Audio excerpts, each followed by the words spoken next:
Bonjour, bienvenue sur le Ask Roger. Alors cette semaine, deux questions. La première qui porte sur les États-Unis et en fait on a eu le 30e anniversaire du crack et certains d'entre vous s'interrogent sur la progression continue du marché américain en se demandant jusqu'où cela peut aller. Alors la réponse c'est que on a eu la première vague de publication de résultats des sociétés aux États-Unis, 55, et sur ces 55 sociétés, plus de la moitié ont surpris positivement quand l'autre moitié était en ligne avec les attentes. Donc aucune déception du côté des résultats.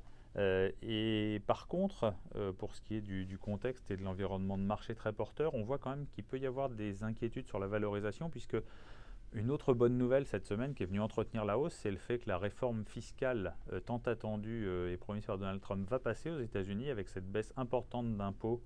Mais on a vu aussi le secrétaire d'État au Trésor, Steven Mnuchin, dire que si elle ne passait pas, il y avait un risque de krach sur le marché action. Donc on voit bien que c'est quand même une situation un peu paradoxale dans laquelle des dirigeants n'hésitent pas à brandir le spectre de ce krach justement pour dire qu'il faut que les réformes fiscales passent. Donc ça c'est quand même un point à surveiller. Et puis dans les semaines à venir, on surveillera, c'est la grande question aux États-Unis, le nom du futur dirigeant de la Fed, avec pour l'instant un favori qui est plutôt quelqu'un d'assez accommodant, et ça rassure beaucoup les marchés.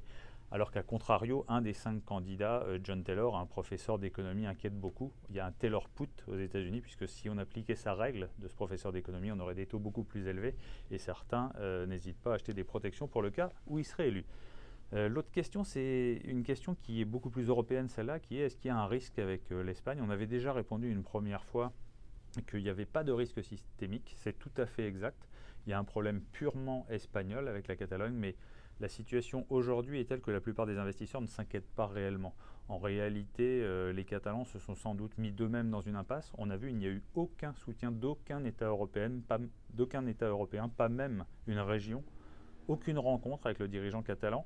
1100 sociétés catalanes les plus importantes qui ont déjà annoncé le déménagement de leur siège social, c'est-à-dire qu'il n'y aurait plus de base taxable en Catalogne. Donc il est clairement dans un cul-de-sac. Et ce que le marché se dit, c'est qu'il va chercher à un moment ou à un autre à sortir de cette situation parce qu'il s'est véritablement mis dans une impasse et il devra trouver une sortie. Mais personne ne considère qu'il peut y avoir une catastrophe, et en tout cas pas avec des conséquences importantes sur les autres marchés européens. Voilà, n'hésitez pas à poser toutes vos questions sur le Ask Roger, et à la semaine prochaine.